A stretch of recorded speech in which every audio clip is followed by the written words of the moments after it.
Hello friends, Har Har Mahadev. આજે Shivratri special નારિયેળની barfi બનાવીશું। એની અંદર ના ચાસણીની ઝંઝટ ના માવાની એકદમ પરફેક્ટ બને છે। તો હું હજી માપથી કહું એ માપથી બનાવશો તો ખૂબ જ પરફેક્ટ બનશે।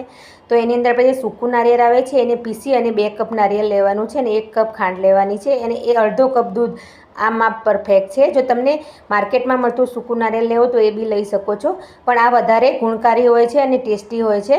તો આ રીતના દૂધ નાખી અને સારી રીતે બધું મિક્સ કરી લેવાનું છે અને એની અંદર આપણે ખાંડ એડ કરી દઈશું 1 કપ અને બધું ખાંડ મેલ્ટ થાય સુધી મિક્સ કરવાનું અને ખાંડની ચાસણી થોડી થોડી બનવા આવે ત્યાં સુધી આપણે એને મિક્સ કરતા રહેવાનું છે અને પછી ઇલાયચી પાવડર એડ કરીને આ રીતનું ટેક્સચર થશે।